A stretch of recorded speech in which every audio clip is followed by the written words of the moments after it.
तुलसी विवाह के दिन सुहागिन महिलाएं माता तुलसी की पूजा कर अपने सुखी वैवाहिक जीवन का आशीर्वाद मांगती हैं। इस दिन पूरे विधि विधान से माता तुलसी और भगवान शालिग्राम का विवाह किया जाता है।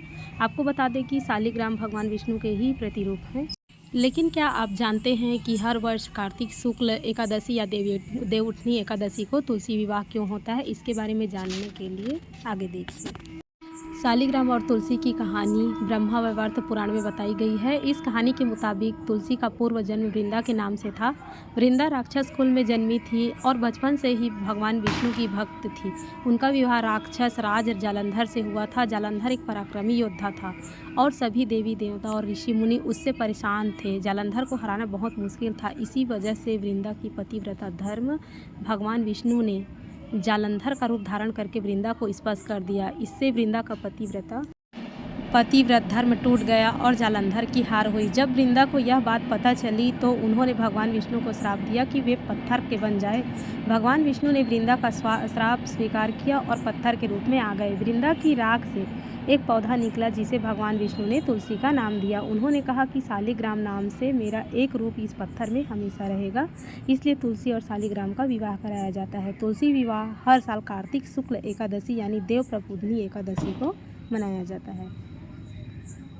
तुलसी विवाह की कथा नारद पुराण के अनुसार एक समय दैत्यराज जालंधर के अत्याचारों से ऋषि मुनि देवता और मनुष्य सभी बहुत परेशान थे। वह बड़ा ही पराक्रमी और वीर था। इससे पीछे उसकी पतिव्रता धर्म का पालन करने वाली पत्नी वृंदा के पुण्यों का फल था, जिससे वह पराजित नहीं होता था। उससे परेशान देवता भगवान विष्णु के पास गए और उसे हराने का उपाय पूछा। तब भगवान श्रीहरि ने वृंदा का पतिव्रता धर्म तोड़ने का उपाय सोचा। भगवान विष्णु ने जालंधर का रूप धारण कर वृंदा को स्पर्श कर दिया, जिसके कारण वृंदा का पतिव्रत धर्म भंग हो गया और जालंधर युद्ध में मारा गया। भगवान विष्णु से चले जाने तथा पति के वियोग से दुखी वृंदा ने श्रीहरि को श्राप दिया कि आपकी पत्नी का भी छल से हरण होगा तथा आपको पत्नी वियोग सहना होगा। यह श्राप देने के बाद वृंदा अपने पति जालंधर के साथ सती हो गई, जिसकी राख से तुलसी का पौधा निकला। वृंदा का पतिव्रता धर्म तोड़ने से भगवान विष्णु को बहुत ग्लानि हुई।